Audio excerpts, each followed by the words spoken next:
right, so today we are reacting to scary videos that will stay with you. All right, let's check Paris this out. Catacombs lost footage.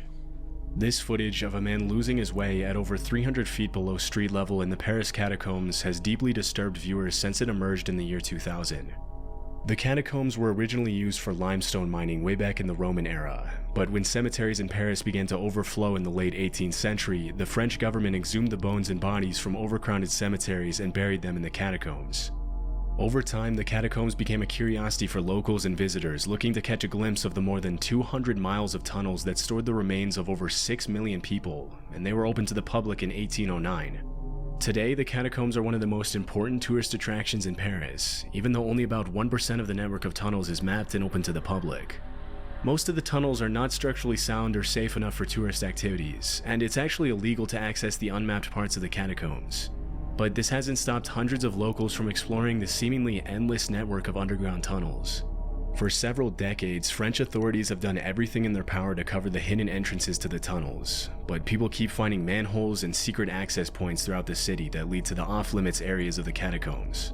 Although You think there's going to be like a collapse at some point? Like if there's all these tunnels underneath the city, is the city just going to cave in at some point? Because I feel like if people going down there and like more people going down there and probably like maybe doing graffiti on the walls or maybe taking stuff out of the walls, I feel like there could be a sinkhole or something at some point. I don't know. this footage was recorded in 1993, it wasn't released to the general public until the year 2000, when it was shown as a part of an episode on the ABC Family TV show Scariest Places on Earth. The episode features Francis Friedland, a French filmmaker who says he came across the mysterious tape when it was given to him by a catacomb explorer who found it in one of the tunnels. Disturbingly, in the episode it's mentioned that the man who recorded the point of view footage was never found or identified. This video camera was found deep in the catacombs. It was picked up by a catacomb explorer, some of the people who wandered down there. It was given to me. I looked at the tape. Guy looks like a legend. This person occasionally stops and he photographs bones, often in the shape of an arrow. These arrows point in a direction. Occasionally also he stops to photograph roomfuls of bones, which means that he's very, very deep inside the catacombs. What happened to him? Nobody knows. I feel like he just lost his camera or something. I don't know. Are we sure that you couldn't just accidentally drop your camera? Does something actually have to happen to the person? I think we're jumping to conclusions. Show rooms full of bones, arrows painted on the ground, and even a strange painting of a silhouette of a person on one of the walls.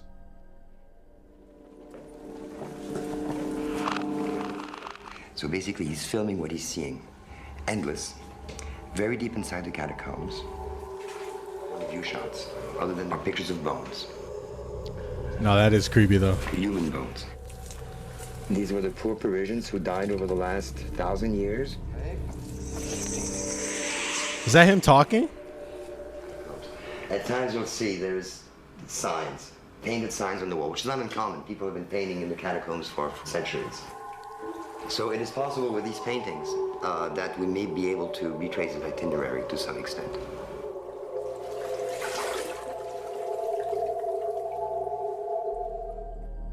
At one point in the footage, the man's breathing becomes faster and he begins to run, as if he was trying to get away from someone or something. Occasionally, the man stops, presumably to get his bearings and find a way back to the surface.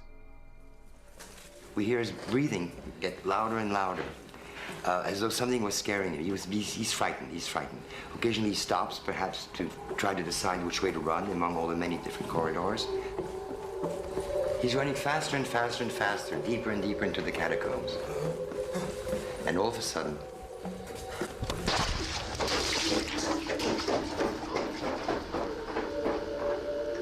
and he keeps rolling. That kind of sounds fake. I don't know. The breathing sounds a little fake on that. I don't know.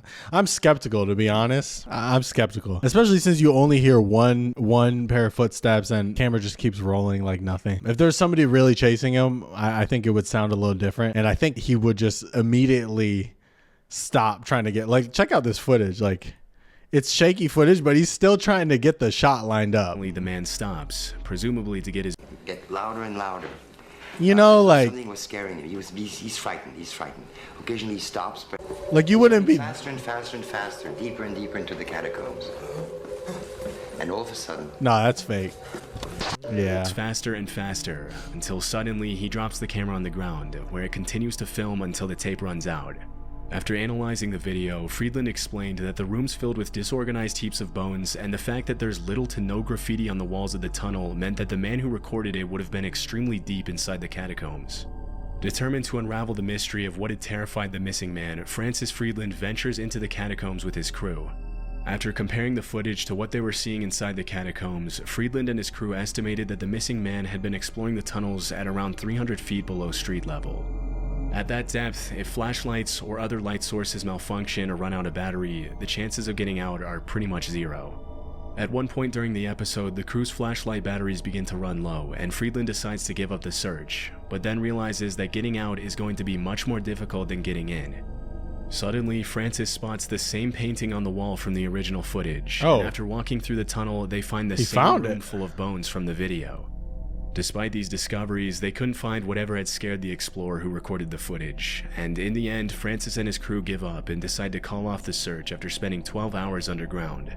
After the episode was released, thousands of viewers took to online forums to discuss possible... I hate these old shows that they used to have on like Sci-Fi or like History Channel. They would just like tease you, act like something was gonna happen. They're like, okay, we're gonna go to a commercial break, but after the commercial break, there's gonna be like a huge reveal, and then the reveal is just like one small little clue that has nothing to do with anything. Like, remember the Curse of Oak Island? Each episode is just one little tease for the next episode. You never get any satisfactory discovery in the entire show. That was the formula for all these shows back then. So I really don't trust these videos. Theories regarding the footage. One of the most widely accepted theories is that after losing his way and realizing that he was probably not going to make it out alive, the man panicked due to claustrophobia and began to run, not knowing what else to do. But this theory wouldn't explain why he would drop his camera, one of his only sources of light. This fueled the possibility that the man had seen another person inside the catacombs. In the last few decades, several catacomb explorers have reported being robbed while they were inside the tunnels. If the man unexpectedly saw another person so far below street level, he may have feared the worst, which would explain why he began to run and drop the camera. Another popular theory is that the man saw something else that scared him. Scientists have explained that when the wind blows through the cracks in the walls of the catacombs, it makes an extremely low frequency noise called infrasound, or as it's sometimes referred to, the ghost frequency. This sound is normally inaudible, but the extreme bass sound has been demonstrated to create a range of bizarre effects in humans, from chills to anxiety to extreme sorrow. The ghost frequency is also known to make the human eye vibrate slightly, which makes people see shadows out of the corner of their eye, and coupled with the strange sensations the frequency creates in people, it's not hard to see why the man could have thought he saw something down there with him. This is definitely a possibility, but other people think the footage was just staged by the producers of the show to creep people out. It's strange how that's only true about too. a minute and a half of the original That's true footage too. was That's released probably in public. pretty likely. But in the episode, Francis Friedland claimed that the original footage was over 40 minutes long. And all we have is his word about how the footage was even found in the first place. It was never confirmed whether the footage was staged or not. Where's this guy at?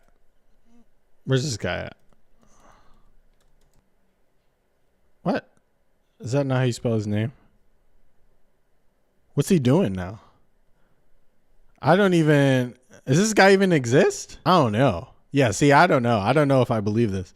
But what we do know for sure is that it was It's just recorded for 300 TV. feet below street level in the catacombs. Hopefully with time we'll have more information, but for now the origin of this unsettling footage remains unknown. Next! Mortigard Glesgorv.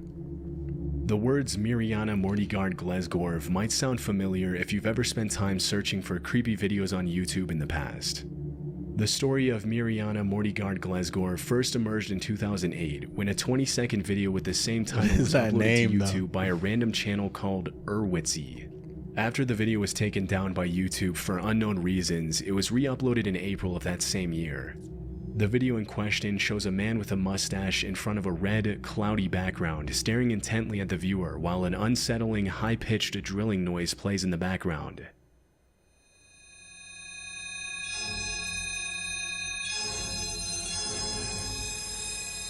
Why is his face like twitching?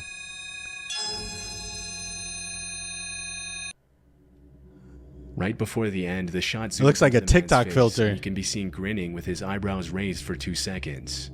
That's In like the a weeks TikTok following the filter. original upload, multiple duplicate videos surfaced on YouTube, including an extended 2-minute version accompanied by a creepypasta in the description, which was uploaded by a small channel dedicated to posting random, disturbing videos. According to the description in the extended video, the original version that was taken down also lasted 2 minutes, and it was removed by YouTube after 153 people who viewed it ended their lives by taking out their eyes and mailing them to YouTube's main office in San Bruno, California. The myth says they also... Fact check. Okay, debunkery. 2 days after the original video was uploaded, another video was posted on YouTube explaining it as an internet hoax, according to the video. And initially... Oh my God, this guy. Wait, this is the guy? This is the guy? Bro, he's just a regular looking guy.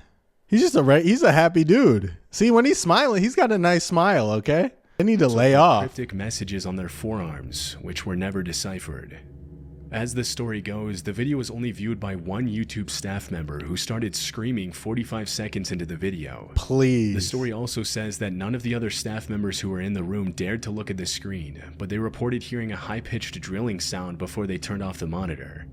It's mentioned in the myth that the staff member who viewed the video was left severely traumatized and is under constant sedation to this day, and that he claims that he can't recall what he saw.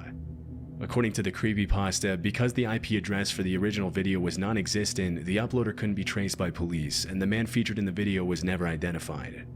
After the extended version was uploaded with the creepypasta in the description, the video quickly gained traction in various online forums. Bro, he seems like a Unexplained chill Mysteries guy. and 4chan's export. This triggered the creation of dozens of viral chain emails and articles related to Mirjana Mortigard Glesgorv in several different languages. Thousands of users discussed the video on different Q&A sites such as Wiki Answers and Yahoo Q&A, which raised Mirjana Mortigard Glesgorv to classic creepypasta status, and the story was archived on the website creepypasta.com. In August of 2008, the story spilled over to the Russian web, where it was covered in different blogs and articles. The Russian version of the creepypasta was updated with new details, including a popular conspiracy theory which claimed that the video was created by the US Secret Service. 2 days after the original video was uploaded, a now deleted debunking video was uploaded to YouTube which claimed that the story behind Mirjana Mortigard Glesgorv was a hoax. It also claimed that the man in the video was identified as Byron Cortez, a Guatemalan coordinator at an LA-based advertising agency who lives in the US Virgin Islands. An image of him was used in a 2004 online Bro, they did him about so marketing dirty. professionals, and an Ebham's World user edited it to make the disturbing video. Considering the evidence that surfaced, the disturbing story behind the video is clearly a myth. If 153 people had really sent their own eyeballs to the YouTube's office via mail, the authorities would obviously have gotten involved, which never happened. Since the man in the image that was used for the video was found to be a normal guy with a job and a family, the picture was probably randomly selected by someone who just wanted to make a random, unsettling video, which later turned into a creepypasta by someone else. Blankroomsoup.avi. Blankroomsoup.avi. Oh, this is what I'm talking about. A strange about. video that has been on YouTube since 2005. This is what I'm talking about. This is what I think about when I think about like creepy internet stuff, like just random stuff like this where I don't know. This is way more unsettling to me than the previous two videos. And has received attention from some of the largest horror channels on YouTube on account of it allegedly being a leaked deep web video. This is what it looked like.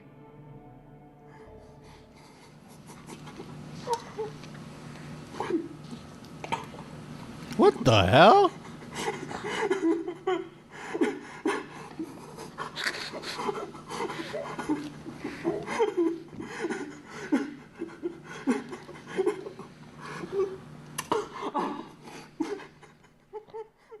That's creepy because yeah, like why would you even make those costumes is the thing. Like you're not buying those costumes. Like you can't find that on Amazon, you know what I'm saying? So that's a little more creepy. It's like where's this shit come from? It's a little more mysterious. The video in question shows a man in a white tank top eating a bowl of soup with a large wooden spoon in a room with white walls. A few seconds in, the man is approached by two people in doll-like costumes with black, lifeless eyes who appear to be comforting the man as he eats the soup. But the man doesn't seem comforted at all, and instead appears to cry inconsolably as he continues eating the soup. Immediately after the video was uploaded, disturbing theories started surfacing about this possibly being a real torture video. Because platforms like 4chan and Reddit were pretty new at that point, they became hotbeds for speculation on the meaning of blankroomsoup.avi. According to one of the most popular theories, the man and his family had been abducted by people in costumes, and after they murdered his wife and kids, they force-fed him. Nah, there's no way they were wearing the costumes when they abducted them. You're not wearing that costume when you're kidnapping somebody. They can't even move their fingers. They got little mittens on. It's soup containing the remains of his family, threatening to torture him if he didn't comply. Another theory was that the man was kidnapped alone, and that he's crying in the video out of fear while his captors taunt him with false comfort. In later months, more videos featuring the same characters started surfacing online, with some of them being pretty disturbing.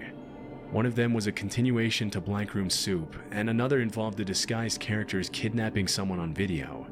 While doing research on the origins of Blankroom Soup, the name of a man named Raymond Percy came up in connection with the mysterious costumes shown in the video. From what I was able to find, Raymond Percy is an animation artist and director who has worked on several big projects, including The Simpsons, Frozen, and Wreck-It Ralph. He also has an account on the video sharing platform Dailymotion, where several videos featuring the same characters from Blankroom Soup can be oh yeah, that's Venice Beach. Much more innocent context. Right? Oh yeah, that's Venice Beach. Using the Wayback Machine, I found that the creepy video itself was posted on Raymond Percy's account, but with the title Freaky Soup Guy, along with the caption, a clip of people who look like a... This is just early YouTube stuff right here. This is like early YouTube stuff. The type of videos they had back in the day, just like real, raw, realistic looking scary videos. That's the scariest stuff you can possibly have. Scarier than any horror movie or anything. That would like shake me to my core, just like watching scary videos on the internet or just things like that. I don't know. Most of it's all fake is the thing. Like if not all of it is fake. But it's still scary. Someone that we would never do. We promise. Most of the videos have since been deleted, including Freaky Soup Guy. The strange caption indicates that perhaps this creepy video was not made by Percy at all, and in 2016, YouTuber Rainbot contacted him directly to get to the bottom of the mystery. Raymond Percy explained that he had created the costumes himself. The characters' names were Ray Ray, and he had used them for several live performances all over the world. After one particular performance at a club on the Sunset Strip in Hollywood, the costumes were stolen when Raymond and his crew were cleaning up the set. A few weeks later, he received an email with an attachment containing the creepy video, and he immediately posted it to YouTube and Dailymotion to share it with his team. Oh, yikes. According to Raymond, the creepiest thing about the video was that the characters move in the same slow, paused fashion in which his own performers were trained to act during their performances, meaning that whoever stole the costumes must have been watching Percy's live performances for a while, and perhaps they were even fans. This new information disturbed a lot of viewers, giving way to a new wave of theories and speculation regarding the unsettling video. It was later found that the man who was being kidnapped in one of the later videos that surfaced on YouTube was actually Gil Sharon, the drummer of a horror-themed experimental rock band named Stolen Babies. Raymond Percy's sister, Dominique Lenore, is the band's lead singer, and Raymond had animated some of their videos in the past and included the Ray Ray characters in the videos. Oh, whoa. In one of the band's photo shoots, the drummer can be seen wearing the exact same costume as in the kidnapping video. The fact that Raymond Percy had participated in the creation of one of the creepy videos that surfaced led many people to believe that the man in the original Blankroom Soup video was actually Percy himself, and that his eyes had been covered so that he wouldn't be recognized. Even if the man in the video is not Raymond Percy, the fact that 3 sequels to the Blankroom Soup video surfaced on YouTube discredits the idea that the original video was a leaked deep web video. It's rare enough to see a leaked deep web video on YouTube, let alone 4 consecutive. Yeah, the way that guy's moving doesn't look like he's actually kidnapped. With all the evidence that emerged, many users claimed that everything Percy had said about the costumes being stolen was a lie. Because if they had actually been stolen and used for the disturbing videos, the last thing Raymond Percy or anyone would have done is to post them on his channel, and report them to the police. Some people even speculated that the whole thing might have been a promotional campaign for the band Stolen Babies, but this hasn't been confirmed. Regardless of whether Raymond Percy was telling the promotion. Truth, the one thing we know for sure is that blankroomsoup.avi was never a deep web video. While some still argue that the video and its sequels are genuine, there's just too much evidence against the authenticity of the videos today to conclude that they actually came from the deep web. I feel fantastic. Oh yes, this one right here. This is one I've actually seen. This one's actually scary. This one's way more famous than the other ones. But yeah, this one's so creepy, bro. It's like, I don't know, it's like Uncanny Valley. Like what the hell is this? And this is before like robots were really popular. Is that the right word I want to use? But you know, like before, like Boston Dynamics had all these robots, and like before Tesla was making their robots and stuff like that. What even is this? Like, I don't know. It's just the internet bizarre. Had most likely at some point come across a bizarre video of a singing android. In 2009, a single video named with the I Feel Bob too Fantastic was uploaded to YouTube. Not the by Bob. Creepy Blog. It was the only video ever uploaded to the channel, and it basically shows a robotic humanoid singing the words, "I feel fantastic, you feel fantastic, you are fantastic, I am fantastic, hey, hey, hey," over and over again inside a Why is it so tall too? As the video progresses, the android is shown in different poses and wearing different outfits.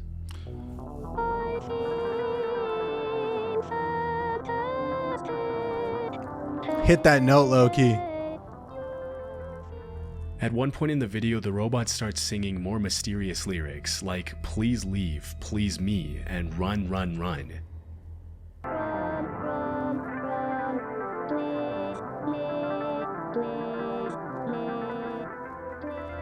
Those beady little eyes. The video is also extremely strange and goes into the Greek myth of Pygmalion, the sculptor who couldn't find a woman who was good enough for him, so he decided to make an ivory statue of the perfect woman himself, which the goddess Aphrodite later brought to life for him. The only link between the myth and the video is that the person who wrote the description suggested that maybe the robot was its creator's idea of beauty. At around the 2-minute mark, the video turns into a shot of a heap of leaves and branches in a random backyard with absolutely no context or explanation.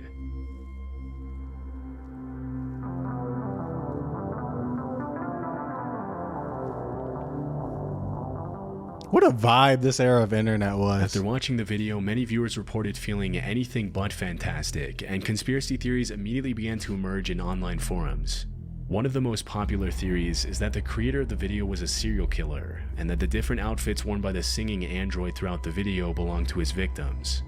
According to this theory, the killer created the android as a sort of tribute to his victims, and the backyard shown in the video is where the victims are buried. It's so funny.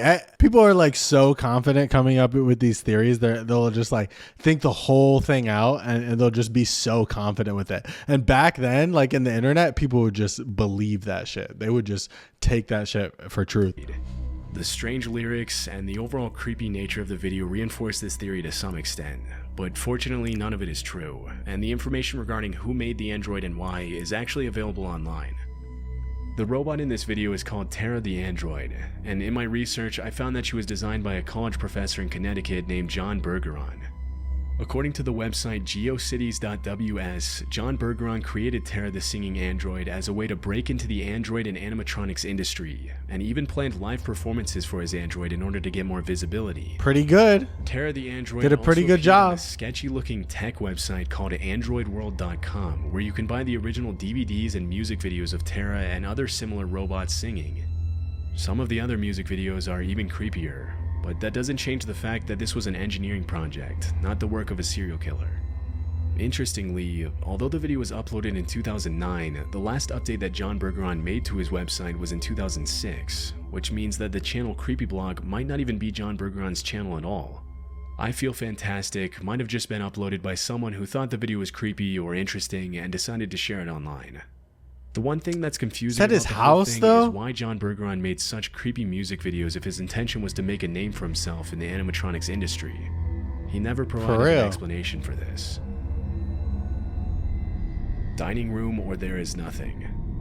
Out of all of the creepypastas and scary top 10 videos that have gone viral in the last couple of decades, I've never seen this Dining Room one. or There Is Nothing is one of the videos that has left the largest number of viewers feeling creeped out. What the This hell? unsettling 1-minute loop film was uploaded to YouTube in 2006. It shows a pale That gives me woman chills. sitting at the end of Oh a my dining God. room table in a dark house with a fire burning outside the window.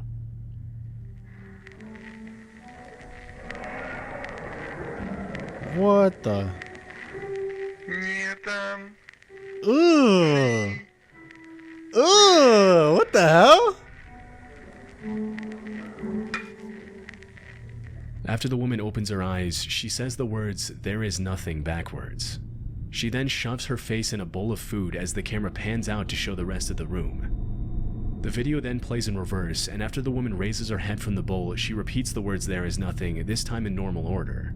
The video ends with the chilling image of the woman closing her eyes.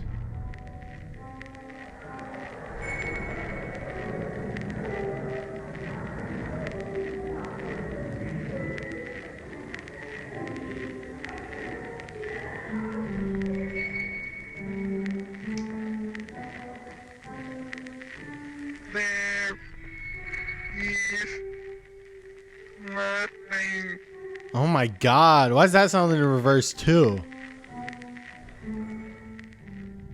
Oh my god, that's A year creepy. after the original video was uploaded, 2006? the creator uploaded the same video in high definition. Since the original upload, Dining Room or There Is Nothing has received almost 10 million views, and the haunting video has become a classic in the online horror community. The creepy nature of the video created a lot of speculation in online forums and social media platforms, with several users claiming that whoever watched Dining Room or There Is Nothing would be cursed. The intense stare of the woman and her cryptic message have continued to terrify viewers to this day, and even if there are countless other videos online that could be considered creepier, many people have reported that something about Dining Room or There Is Nothing has made them feel especially unsettled. After seeing how much attention his video was getting, the uploader created a website where he talks about the meaning of Dining Room or There Is Nothing, saying, "This piece was inspired by a personal paradoxical desire for empirical proof that there is nothing on the other side of life. I wanted to blur the distinction between the two states, and to state the paradox by showing someone who is coming back from life or death and denies its existence, thereby fulfilling the paradox." Despite the unsettling nature of the video and the fact that it has haunted millions of viewers worldwide, job well Dining Room or done. There Is Nothing is just a short film created by David Earl, a communications professional with a passion for experimental films. The woman in the video is Leah Porsager. Oh, it's an actual woman? Participates in projects related to esotericism, such as this one. Even if it was just an art project, Dining Room or There Is Nothing has become a classic video in the online horror community since its original upload. Why does her mouth like not move regularly? That's creepy. That last one was the creepiest one. I've never seen that one before. I've actually never seen that one before. I've never seen the first two either. Oh my god, where did these images come from? Oh jeez, that might have to be the next video. Well, that was fun. Oh my god, I like that horror shit. I do. Thank you for watching. See you next time.